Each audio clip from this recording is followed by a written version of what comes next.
We're back in London after 2 weeks in Strasbourg and Edinburgh, and I was brought to the studio by a demonstrating cabbie, Johnny. There are thousands of his colleagues clogging up Parliament Square looking for justice for the London cabbie. Do you support the cabbies or not? A great subject for calls.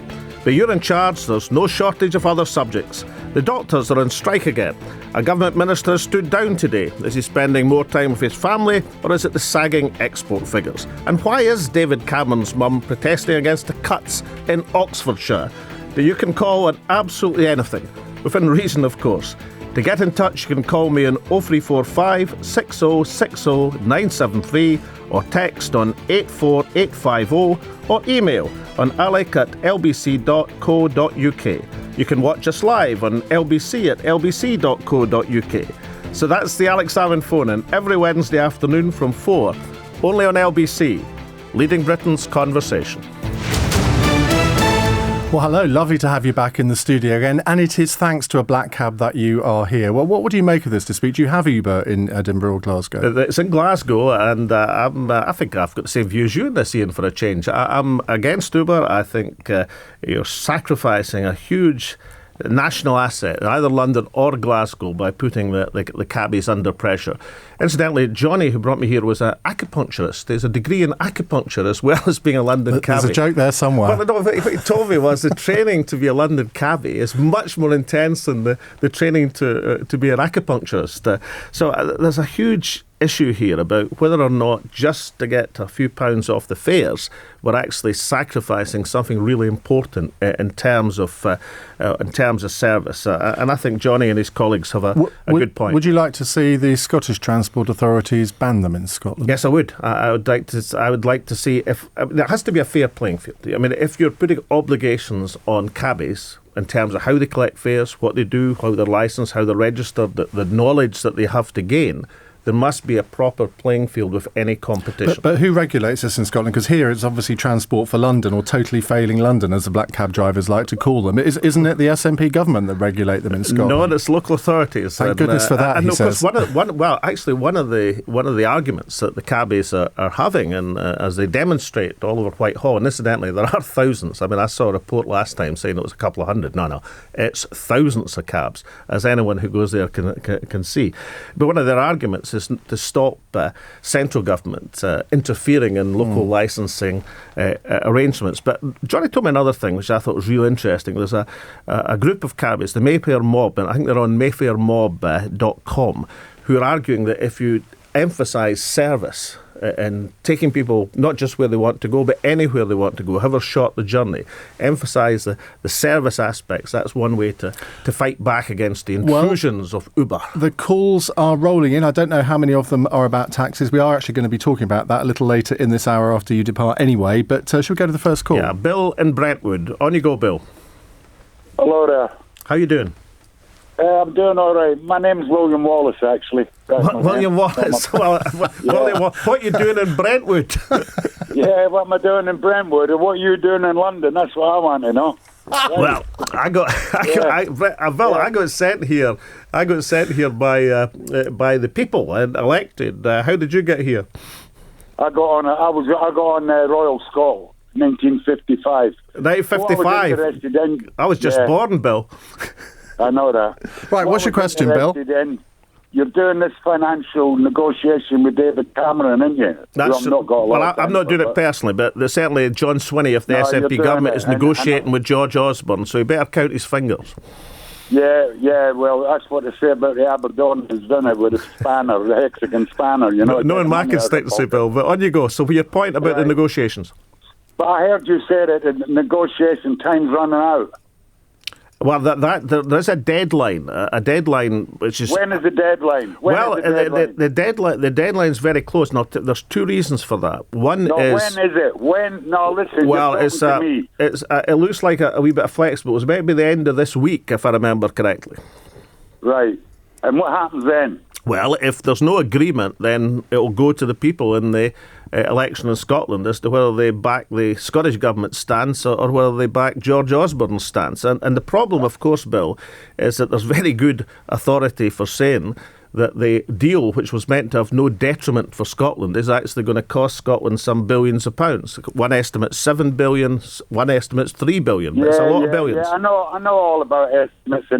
So what you're doing, really, I've lived in England 60 years, right? And the English people are brilliant, pal. I've lived here 60 years. I agree. You're just holding England to ransom, aren't you? When you're going to have another election about leaving, that's what you're up to, innit? Well, there's no ransom involved. All that would happen, Bill, is the legislation wouldn't go through to give Scotland extra powers. But the point is, in the last days before the last referendum, the Prime Minister and the Labour Party and the Liberal Democrats said if we voted no, Scotland voted no, there'd be a deal in new powers, and crucially, there'd be no detriment to Scotland's finances. Now, the problem I'm not is... worried about Scotland. I'm not...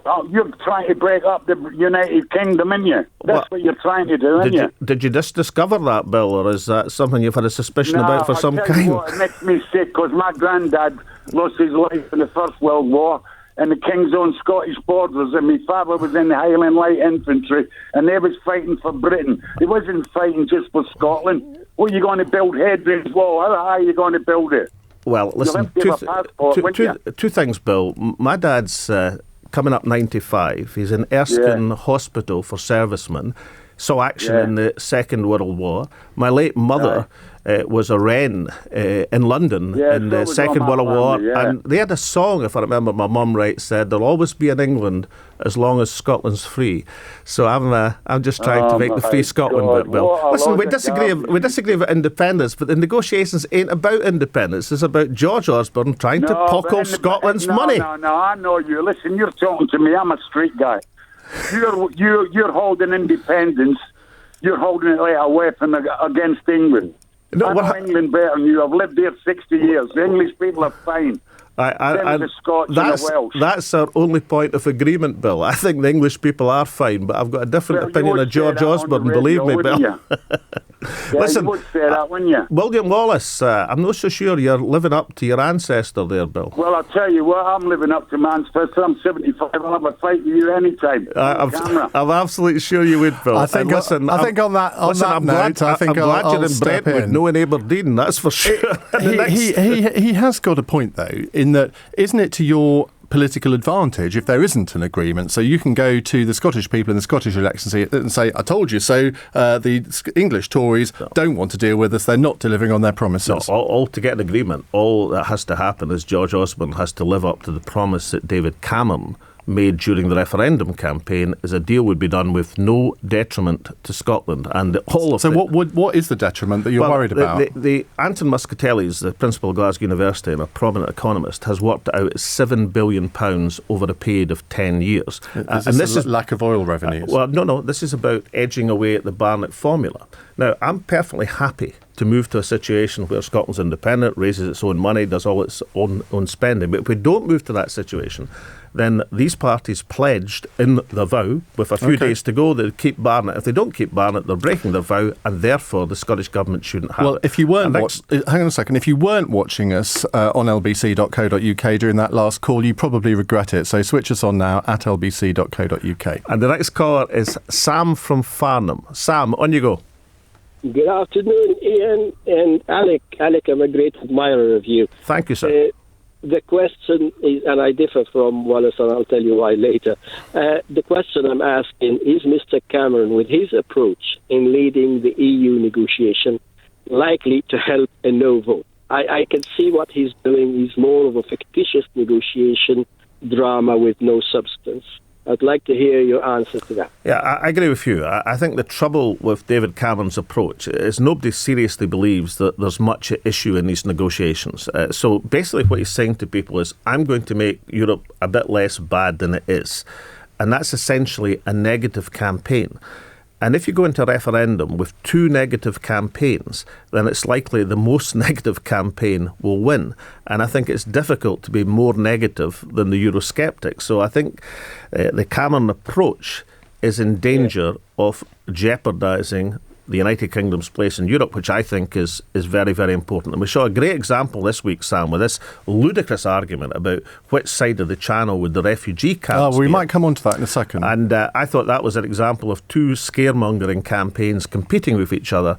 And if David Cameron pursues that approach to referendum day, I think he's in real danger of losing. What do you think, Sam? I do agree with you. I believe he needs to take a leaf out of your own book. You've secured, in the run-up to the referendum, you've secured as much as you can for Scotland. Everyone who had a say in British politics went up to Scotland to say, we offer you this, we offer you that. And when the Scottish people did not back your choice, as a conviction politician, he said, I go. And before you went, you left a well-mentored leader in your place, successor in your place, with a team who would take Scotland forward. I think we've had enough of the fandom. Interrupt Sam, he's doing great. We've had enough of the fandom. But you're quite right, but she's a formidable lady, as Nicola Sturgeon, Sam, and she's in a great political position, and I'm sure she'll use that wisely on behalf of the Scottish people. Of course, some folk would say, well, David Cameron won the Scottish referendum. There was a no vote, I lost it. So he's still in office and I resigned. On the other hand, that would be the fact of the matter. Well, during the referendum campaign, the yes vote increased by over 15%.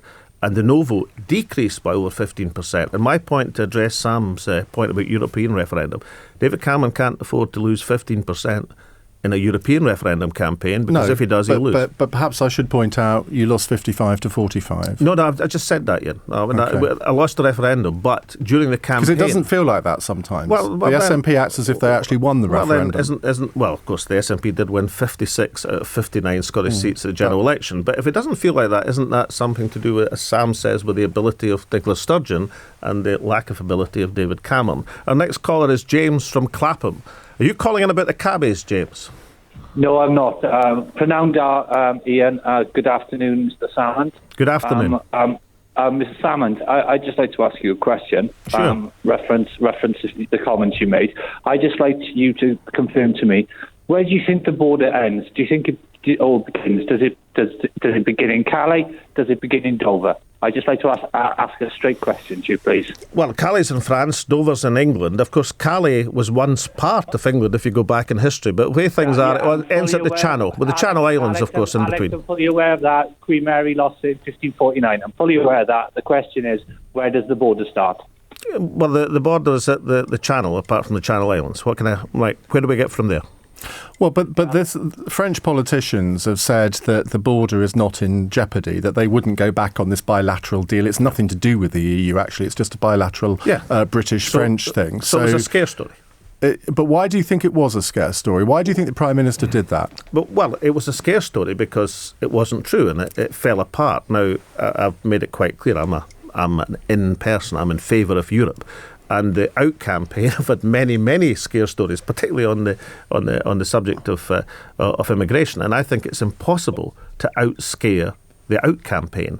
And therefore, that's why I think Cameron's fighting the wrong sort of campaign. And I deprecate. To me, Ian, it's like and James, it's like the Better Together campaign. The famous Project Fear during the referendum had divided itself into two.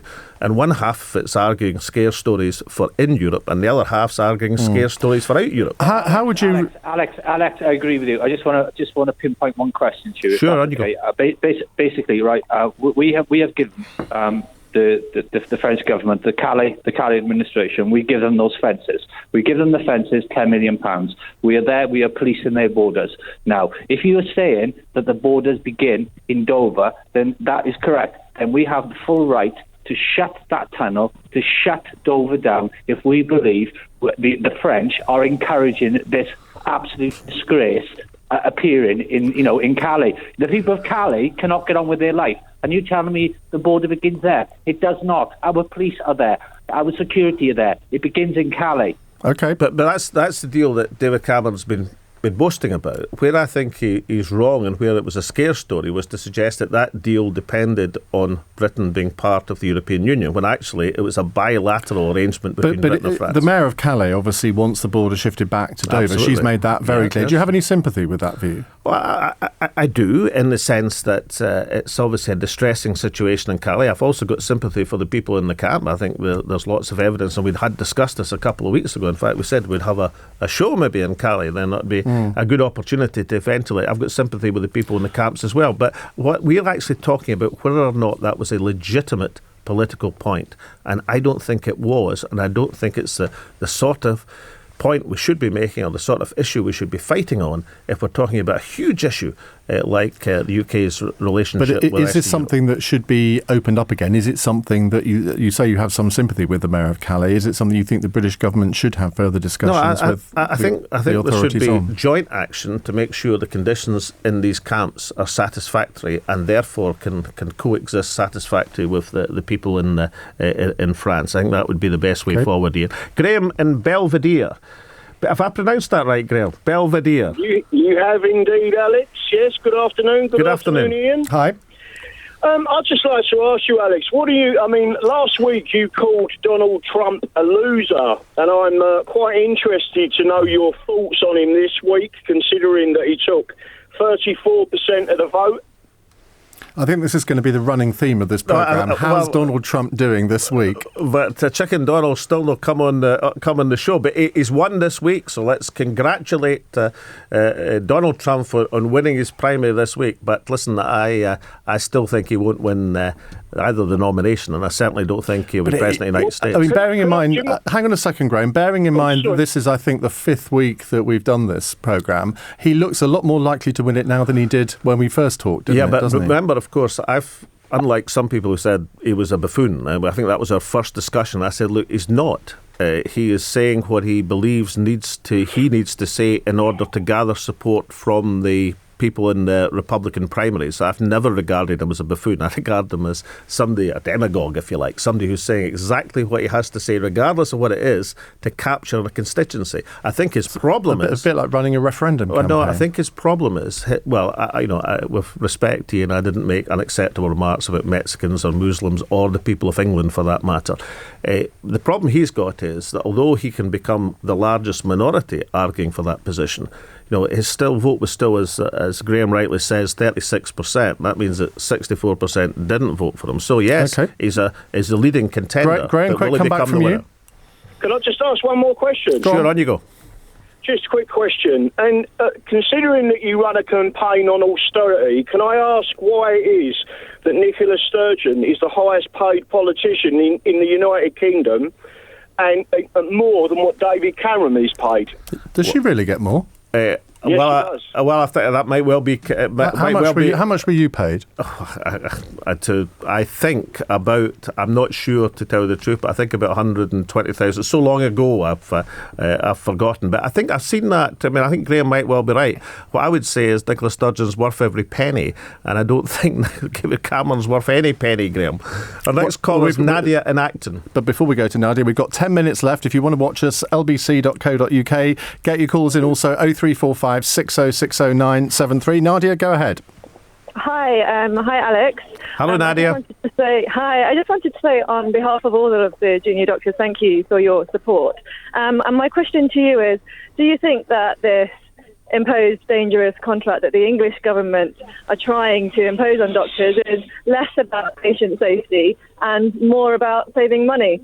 Yeah, as you know, Nadia, I've got sympathy for the case that you and your colleagues are putting forward. And of course, you may remember, I think it was in our very first phone-in, we had a junior doctor during the last strike phoning in and asking what conditions were in Scotland. And I noticed this week there was an advert from the Scottish Health Service saying, look, we train lots of people, why don't you come and see the conditions in Scotland? Look, I've got great sympathy for the junior doctors. I've got little sympathy for the government minister. I was watching very carefully his interview in Andrew Marr, I think it was on Sunday, and I thought that the language about it was not conducive to a settlement. And I'm certain, see, whatever else you can say about junior doctors or other people in the health service, they go through a huge amount of training, a huge amount of effort, and I'm certain that whatever else motivates them, patient welfare must be uppermost in their minds, and therefore I find it very difficult to believe that junior doctors are operating against patient welfare,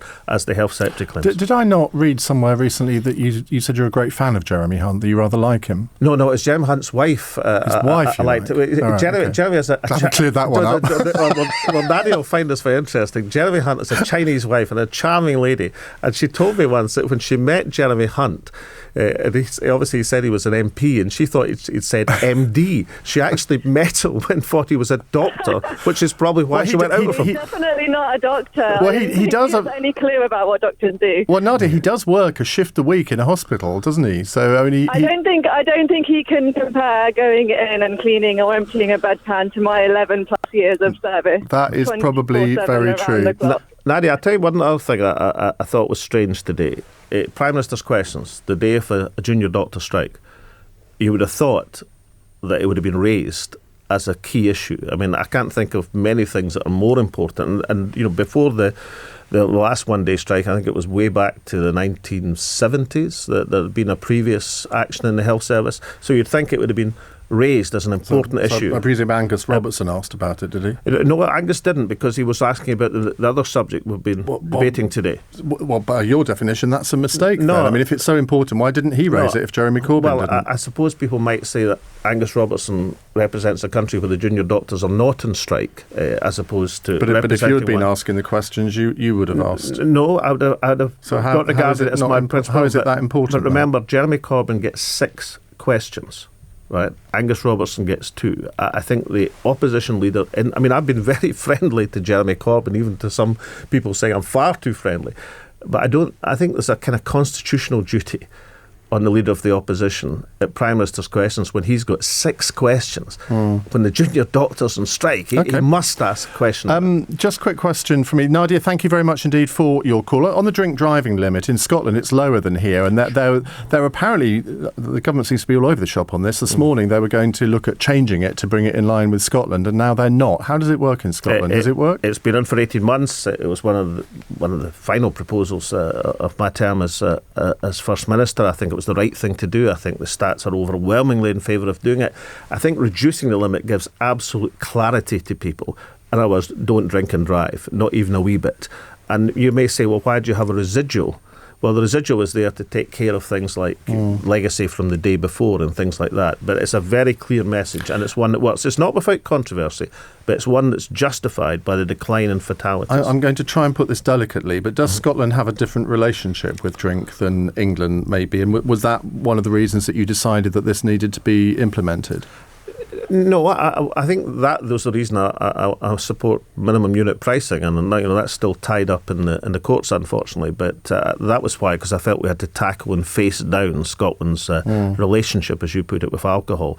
No, this was much more about the very clear evidence that reduce it. I mean, look, only a few generations ago, drinking and driving was almost acceptable. It was a laughing matter. Yeah. We've got to the stage where it's socially unacceptable, but I think that extra tightening to make it absolutely crystal clear to people do not drink and drive was an important step in reducing the problem. The cynics will say that the reason the government is backtracking on this is because of their relationship with the big brewers, the big drinks companies. Do you think there's anything in that? I think there is controversy about it, and I must say I've got sympathy for country hotels and things like that who've detected a decline in business as a result of it, rather than the big brewers. Frankly, they'll sell it through the supermarkets or whatever else. But nonetheless, it's not without controversy. If you're asking why the government has turned turtle, then I would suspect it's the controversy. But sometimes, look, at the end of the day, if you can demonstrate there'll be less people killed, less accidents on the road as a result of this move, then I think most people, even accepting this controversy about it, will say it's the right thing to do. Our next caller is Alec in Coventry. Hello, Alex. Yeah, Alec, on you go. I won't forget your name. I think it's Alexi, actually. Well, it's Alexi, but... All right, I will forget your name. Alexi, on you go. Is the NATO build-up in the Baltic region provoking an unnecessary Cold War with Russia? I think that would be pushing it a bit. I think it's a reactive build-up. It's a build-up to the argument that Vladimir Putin is flexing his muscles, and the Baltic states are undoubtedly part of the NATO alliance, and therefore the NATO alliance is entitled to have what actually is not a huge build-up in the Baltic, to emphasise the fact that there's that the NATO territory is inviolate in terms of the treaty. So I don't really criticise NATO build-ups in NATO countries. Now, if NATO were building up in non-NATO countries, then that would be a different matter. No, if they could be invited into non-NATO NATO countries. But then, of course, Vladimir Putin always claims he's invited into places. There's just some doubt about how realistic the invitation is. So, no, I don't think it's provocative. I think it emphasises the integrity of the NATO alliance territory. Alexei? But what's the point? What's the point of it? Why are they building up there? Because as far as I see, there's no evidence to suggest Russia wants to invade any of the Baltic states like Estonia or Latvia or Lithuania, who are worried about this sort of thing. I don't see any evidence of this so-called, the kind of Russian aggression that's always talked about. So I think by them building up, they are provoking Russia, because while they're doing it, you don't see any evidence of Russia building up troops on the Baltic borders. Yes, but the Russian yes, build-up. Yes, there's always a yes, but there. Okay, hang on. Let me finish. This all started with the missile defence, affairs which are happening in 2008, where NATO were putting USA were putting missile defence systems near the Russian border, and wouldn't even give Russia the guarantee that they weren't directed against Russia. So that's where it all started. Okay. And of course, Alexei could point to history where the United States objected to Soviet Union, as it was then, missiles in Cuba. And of course, that's an understandable anxiety. But I don't think merely shifting troops and warships into the territories of another NATO country can be considered unreasonable. I mean, we covered this on the programme last night a bit. We were asking, has Russia been a positive or a negative in the Syrian conflict? What would be your view on that? Well, I think the end game of this is going to be, I mean, obviously, I don't approve of the Russian interventions in terms of the bombing of civilian territories, in terms of the accentuation and the various things that are going on with the Free Syrian Army. Equally, I think if you look at some of our allies, their activities, for example, the Turkish bombing of Kurdish areas. So I think, yes, I would condemn some of the activities of Russia in support of President Assad, but we mustn't turn a blind eye to the fact that very few hands are clean in this situation. Let's run through a couple of texts before we go to our final call. Thomas in Bristol says, how comfortable are you about funneling your earnings through a company to avoid paying 45% income tax? Well, it's nonsense. There's no tax avoidance whatsoever. The Scottish newspapers seem to be fascinated by this. Actually, it wasn't a Scottish newspaper, it was the Sunday Telegraph, which is the last time I checked, doesn't have much of a Scottish edition. But they're absolutely wrong, and anybody who knows about a limited company knows when you take any earnings out of the company, you then pay income tax. There is no tax advantage whatsoever. However, there is one advantage if you're publishing books, which you should know well about. If you're a limited company, you're protected against people who might decide to try and put your company out of business by suing you. Is that right? Couldn't possibly comment. Sarah in Islington says, you'll like this one. A poll shows more people are against their children getting together with someone from a different political background. I want to know, would your parents have had a problem with you kissing a Tory? I think in strict terms, I shouldn't really talk about my lady wife's politics. But she's a Tory? No, she most certainly isn't now. She's swept past me in the political spectrum. On the contrary, as I say, she's swept past me in the political spectrum. I shouldn't really speak about Moira's politics, but I think the first time I kissed Moira, I think she was a Conservative. So obviously my parents didn't have any difficulty. I may have kissed, and I don't want to go into this too far, I may have kissed a variety of people of different political persuasions. And our last caller was Susan in Watford. Wait, no, I haven't finished the text yet. All right, sorry, I beg your pardon. I've got one more. Mary in Dumbarton says, are you satisfied with the way the Scottish child abuse inquiry has been handled? I think the answer is yes, Mary. The process has been different from the one in England. Obviously, it's not without criticism, because people can be worried that their individual issue is not going to be fully ventilated, but the terms of reference are pretty wide. The subject of the framework of the panel and the inquiry seems pretty satisfactory. I think one thing in an inquiry like this, you can't obviously have the same impact on individual cases as, for example, a prosecution in a court of law. An inquiry can't substitute for that. And I think sometimes that aspect has to be clarified. It doesn't mean there shouldn't be an inquiry. Do you believe there was or has been a VIP paedophile ring in Scotland or indeed in England and Westminster? I don't think, and I certainly hope not, to the allegations that have been made in terms of that's still to be established, of course, but certainly I don't think it's been seriously suggested, that the same thing exists in Scotland. What there certainly has been in Scotland, like virtually every society on earth that we now know, far more child abuse than we hitherto believed, and in particular what the inquiry will be centring on, institutional abuse in a variety of institutions. And I think it's right and proper that the people who've been subjected to that get their chance of justice. Let's go to our final call. Final call is Susan in Watford. Susan, on you go. Oh, hello. Yes, just want to ask you, as the wife of a husband who's transgendered in later life, what do you think? How do you feel about this child of 5 who wants to go dressed as a girl to school?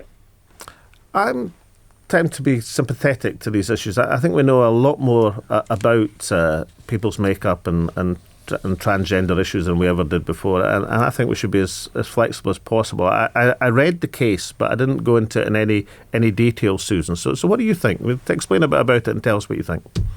Well, I just for a child of 5 to be aware of that scenario about their body, I think is quite extraordinary.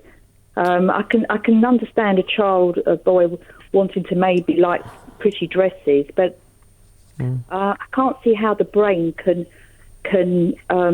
put into context that they actually want to become a woman, because they're not really aware Susan. That's an important point, but then you would think, Susan, that any parent would be bearing these things in mind, and it's doubtful that MD would know the child better than the parent. Now, that's not always the case, but it's generally a good rule of thumb. OK, Alex, well, we covered a lot of ground in that half an hour. I think we'll do it all again next week. If you missed any of the last half an hour, you can watch the whole thing again on the LBC website, I think within the next hour or two, or it'll be up as an audio podcast as well. Alex, we'll get Johnny, the acupuncturist cabbie, will be calling in regularly. He may call in the next half an hour, because we are going to be talking about the taxi cab protests. I'm Ian Dale. This is LBC. It's 4:34 news headlines with Ros Unwin. Anathema to everything I can imagine as a doctor would be asking someone for their credit card or their private healthcare insurance when they come to A&E or when they come in the door. It is not the right way, I believe, to do medicine.